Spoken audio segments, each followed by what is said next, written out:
mesmo que o outro não se levante para dá-los porque é seu amigo, vai levantar-se ao menos por causa da impertinência dele, e lhe dará quanto for necessário. Portanto, eu vos digo: pedi e recebereis, procurai e encontrareis, batei e vos será aberto. Pois quem pede, recebe, quem procura, encontra, e para quem bate, se abrirá. Será que algum de vós que é pai, se o filho pedir um peixe, lhe dará uma cobra? Ou ainda, se pedir um ovo, lhe dará um escorpião? Ora, se vós que sois maus, sabeis dar coisas boas aos vossos filhos, quanto mais o Pai do céu dará o Espírito Santo aos que o pedirem. Palavra da salvação. Glória a vós, Senhor.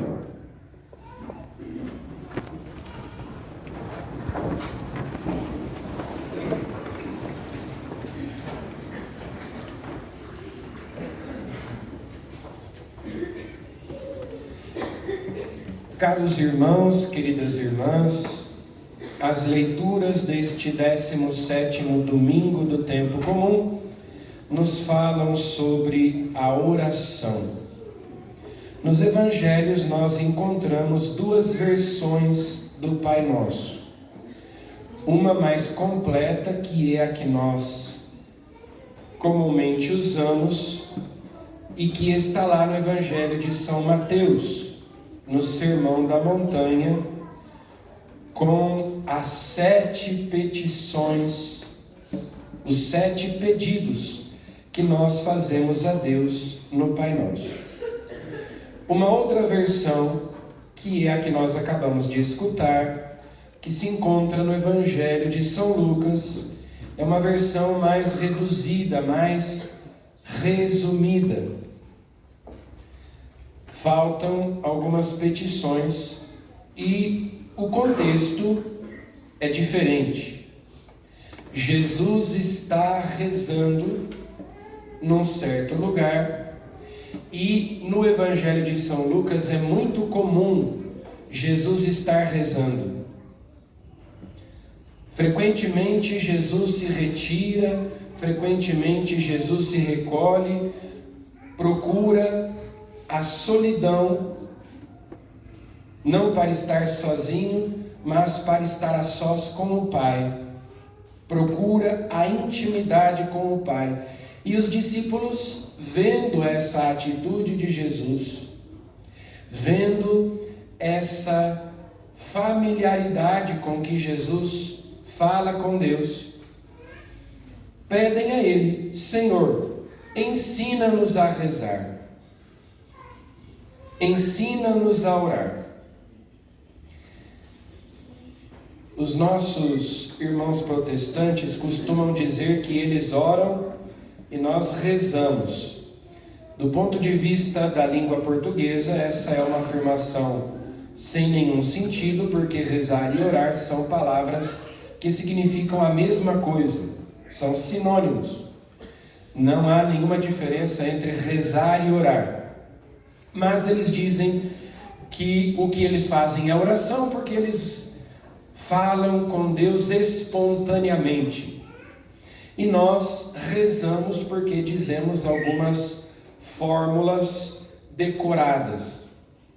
Na verdade, a oração sempre deve brotar do coração, mesmo quando nós dizemos alguma oração decorada. Decor significa do coração. É alguma coisa que nós guardamos no coração. E é de lá que deve vir a oração. Seja ela espontânea, e nós também podemos e devemos dizer a Deus palavras espontâneas na nossa meditação, na nossa oração pessoal. Podemos e devemos fazer assim. Mas a oração sempre precisa passar pelo nosso intelecto, pelo nosso entendimento, Nós não podemos fazer como um papagaio que apenas repete palavras sem refletir, sem pensar no significado delas. A nossa oração não pode ser um palavrório. Então, o nosso entendimento, o nosso intelecto e também a nossa vontade, o nosso afeto, precisam acompanhar aquilo que a nossa boca diz. Mas a oração não consiste apenas em palavras. Por exemplo, na liturgia, nós devemos sempre estar muito atentos a tudo aquilo que dizemos, ou a tudo aquilo que é dito, dizer com convicção, dizer com consciência. Mas a gente reza também com os outros nossos sentidos, com todo o nosso corpo. Fazer uma genuflexão, dobrar os joelhos é oração. Bater no peito quando nós confessamos as nossas culpas, ou estender os braços, nós rezamos com as mãos, nós rezamos com os olhos, nós rezamos com os ouvidos, nós rezamos até com o nosso olfato, até com o nosso nariz. Quando tem incenso, a gente sente o cheiro do incenso, quer dizer, todo o nosso ser, com todos os nossos sentidos, e também no silêncio. A verdadeira oração, ela de fato nos conduz à contemplação, ao silêncio, porque a gente percebe que as palavras são insuficientes, que nós não somos capazes de expressar por meio de palavras tudo aquilo que queremos ou devemos dizer a Deus, a sua grandeza, a sua majestade, a sua glória. Então, quanto mais profunda a oração, ela nos conduz à contemplação, ao silêncio, que significa mergulhar no mistério de Deus. É como que degustar, é como que saborear a presença de Deus. Então, a oração é muito mais um tomar consciência da presença de Deus na nossa alma. Santa Teresa d'Ávila dizia que a oração é um trato de amizade com Deus. É um colóquio amoroso, é um diálogo íntimo. E se é diálogo, não apenas nós falamos, mas nós também escutamos. Assim deve ser a oração. Então, a oração nos coloca em sintonia com Deus. A nossa alma se eleva e se une a Deus. Tem que plugar, tem que conectar. Senão, é só um palavrório. Senão, nós ficamos como papagaios repetindo palavras sobre cujo significado nós nem prestamos atenção. É só um ato exterior, e a oração sempre precisa brotar do coração. Seja uma oração espontânea, seja uma oração que a gente lê de um livro, de um manual de oração, o Pai Nosso, a Ave Maria, porque vejam só, o que pedem a Jesus no Evangelho de hoje é: Senhor, ensina-nos a rezar. Ensina-nos a orar. E Jesus, ensinando o Pai Nosso, que é a oração mais perfeita, é até uma ousadia nossa, e nós dizemos isso, ousamos dizer, quando rezamos o Pai Nosso, na missa, ousamos dizer, nos dirigir a Deus, nos dirigir ao Pai com as mesmas palavras de Jesus. Mas aqui então, Jesus não está apenas nos ensinando uma oração para nós repetirmos, mas Ele nos está dando um modelo de oração, um modo de rezar, um modo de nos dirigir a Deus. Percebam que as 3 primeiras petições pedem: santificado seja o vosso nome, venha a nós o vosso reino, seja feita a vossa vontade. Então, Jesus já nos ensina algo aqui a respeito da oração. Na oração, nós devemos buscar, em primeiro lugar, os direitos de Deus, os interesses de Deus, a glória de Deus. Vosso nome, vosso reino, vossa vontade. Buscar em primeiro lugar o reino de Deus. Depois, então, nós pedimos os bens convenientes a nós.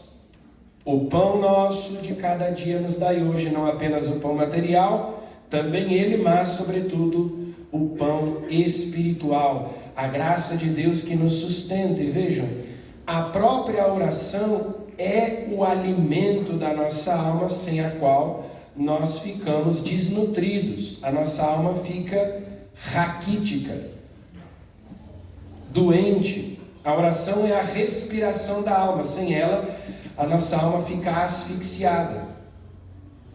Então a oração não é alguma coisa supérflua, mas essencial. Santa Teresa de Jesus chega a dizer que abandonar a oração é precipitar-se no inferno sem a ajuda do diabo. Santo Afonso dizia: quem reza se salva, quem não reza certamente se condena. Porque a oração é necessária. Sem mim nada podeis fazer, diz Jesus. Abandonar a oração é tomar um caminho de autossuficiência. Eu me basto a mim mesmo. Eu conduzo a minha vida sem necessidade dessa relação íntima com Deus, dessa sintonia com Deus. É prescindir dele, é emancipar-se dele, é ser independente dele. E a oração nos lembra dessa nossa dependência de Jesus. Sem mim nada podeis fazer. Então, a oração tem que ser constante, tem que ser frequente. Nós temos que perseverar nela, porque é alguma coisa de essencial. Estabelecer essa relação com Deus, encontrar-se frequentemente com Ele, tomar consciência da sua presença. Jesus nos conta uma parábola sobre alguém que vai de madrugada, à meia-noite, bater a porta de um amigo, porque recebeu uma visita inesperada e não tem pão, não tem nada para servir, para dar de comer ao amigo. Então ele vai pedir socorro a um outro amigo que já está deitado, e Jesus diz assim: ele vai se levantar e dar o pão, talvez nem tanto por ser amigo dele, mas pela importunação, pela impertinência, que é o que a gente vê também na primeira leitura. É até um pouco engraçada, né? Deus decide que vai destruir Sodoma e Gomorra porque a iniquidade, o pecado dos habitantes daquelas duas cidades tinha se tornado alguma coisa insustentável. É necessário exterminar, fulminar aquelas duas cidades. E então Abraão começa uma espécie de negociação, como se ele estivesse pechinchando com Deus. E se houvesse naquela cidade 50 justos? Ele está ali intercedendo em favor de Ló, seu sobrinho, que morava junto com a sua família naquele lugar. E se houvesse 50 justos? O Senhor, que é justo, não exterminaria junto o ímpio com aquele que é bom? E Deus diz: eu pouparia a cidade pelos 50 justos. E se fossem 40? E se fossem 45? E se fossem 30, 20, 10? Chega uma hora que até a gente vai perdendo a paciência, né? E diz assim: Chega, Abraão, cara chato, né? Não para de importunar a Deus. Mas isso não significa que nós rezamos para mudar Deus, para convencer Deus a fazer a nossa vontade. Até porque, como nós já dissemos, né? A gente começa no Pai Nosso dizendo: santificado seja o vosso nome, venha a nós o vosso reino, seja feita a vossa vontade. A oração não muda Deus, a oração nos transforma, muda aquele que reza. Porque na verdade, quase sempre aquilo que nós pensamos ser o melhor para nós, aquilo que nós julgamos ser mais conveniente para nós, não é. É como aquela criança, eu gosto muito dessa imagem, a criança que vai com os pais no mercado e começa a colocar dentro do carrinho bolacha, chocolate, salgadinho, brinquedo, né? E os pais que têm o dinheiro contado vão tirando do carrinho aquilo que a criança vai colocando, porque ela escolhe para colocar no carrinho aquilo que ela acha que na visão dela é melhor, porque é mais gostoso, porque é mais saboroso, porque é mais divertido. E os pais vão tirando a bolacha, o chocolate, o brinquedo, para colocarem no lugar arroz, feijão, carne, o que é realmente necessário. Então, muitas vezes na oração nós pedimos a Deus aquilo que nós julgamos ser melhor, ser mais conveniente, mas que na verdade não é. Então, nem sempre Deus atende a nossa oração do modo como nós esperamos. Ah, mas Jesus não está dizendo aí: pedi e recebereis, procurai e encontrareis, batei e vos será aberto. Sim, Deus quer estabelecer conosco esta relação de amizade. E no entanto ele diz: se o filho pedir um peixe, o pai dará uma cobra? Se pedir um ovo, lhe dará um escorpião? Se pedir um pão, lhe dará uma pedra? Não. O problema é que nós, muitas vezes, pedimos a Deus cobra, escorpião, pedra, e Ele não nos dará. Jesus diz: quanto mais o Pai do céu dará o Espírito Santo aos que o pedirem. É isso que nós devemos pedir, sobretudo a Deus. O Espírito Santo, que é o dom que contém em si todos os dons, porque é o próprio Deus que se dá a nós. Uma vez que eu seja iluminado pelo Espírito Santo, movido pelo Espírito Santo, eu terei discernimento para escolher, para pedir a Deus aquilo que é de fato melhor, aquilo que é bom, aquilo que é justo, santo, agradável a Deus.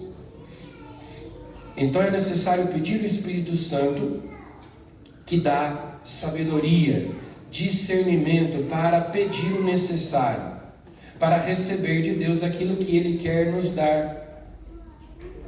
É nessa perspectiva que nós devemos tratar de oração. A parábola de Jesus nos ensina a constância, a perseverança. Nem sempre nós teremos vontade de rezar. Nem sempre a oração terá gosto. Nem sempre nós teremos na oração consolações. Mas é necessário rezar sempre. Santa Teresa, mais uma vez, conta que ela experimentava numa época uma grande aridez espiritual, e ela foi cumprir a sua escala de adoração na capela, no Carmelo. Cada uma devia ficar 1 hora diante do Santíssimo em adoração. E certo dia ela foi até a capela e disse para Jesus: Jesus, eu não queria estar aqui, eu não tenho vontade nenhuma de estar aqui, mas eu vim te fazer companhia. A vontade dela era sair correndo da capela, mas ela disse, eu vou ficar aqui. Ela até pediu que trancassem a porta, pelo lado de fora, para que ela não tivesse a tentação de sair. Eu vou ficar aqui na tua companhia. E ela ficou ali então, contando os tijolos da parede. E depois de alguns dias ela percebeu que aquela aridez tinha passado.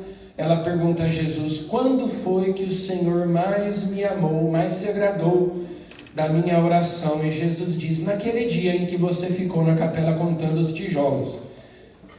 Você não tinha gosto, prazer de estar na minha presença, mas você me fez companhia. Então, nem sempre nós teremos arroubos espirituais. Nossa, eu vou ficar muito emocionado quando eu rezar, eu vou chorar, eu vou sentir arrepios. Mas ainda assim, nós devemos ser constantes, perseverantes. A oração tem que se tornar um hábito, porque ela é necessária. Eu preciso me alimentar mesmo que eu não tenha vontade, mesmo que eu perca o apetite.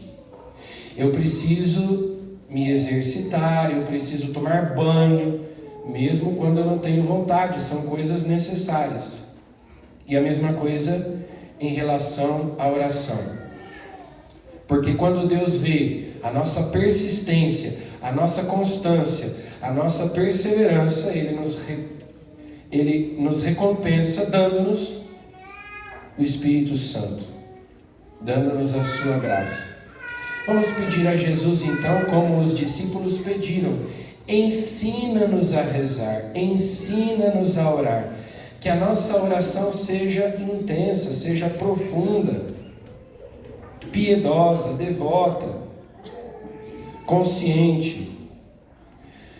Oração exige recolhimento.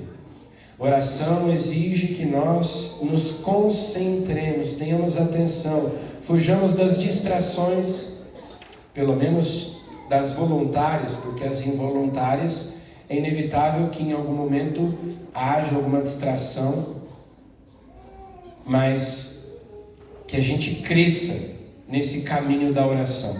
E uma última coisa, só mais prática, né? Muita gente reza errado a oração do Pai Nosso. No Pai Nosso a gente diz assim, perdoai-nos as nossas ofensas. Não é perdoai as nossas ofensas, é perdoai-nos. Deus nos perdoa, Ele perdoa a nós os nossos pecados, as nossas ofensas. Então não é perdoai, é perdoai-nos. Perdoai-nos as nossas ofensas. E vocês já sabem, mas nunca é demais lembrar, que na missa não se diz o amém no final do Pai Nosso, porque a oração continua. O padre desenvolve a última petição do Pai Nosso, livrai-nos do mal, na oração chamada embolismo, que vem logo em seguida, livrai-nos de todos os males, ó Pai. E a conclusão vem depois na doxologia, quando nós dizemos, vosso é o reino, o poder e a glória para sempre. Aí termina a oração do Pai Nosso. Então, vamos pedir neste 17º domingo do tempo comum a Jesus que Ele nos ensine essa lição, essa arte da oração, que seja cada vez mais profunda, mais íntima, um verdadeiro trato de amor com Deus, de amizade com Deus. Louvado seja nosso Senhor Jesus Cristo.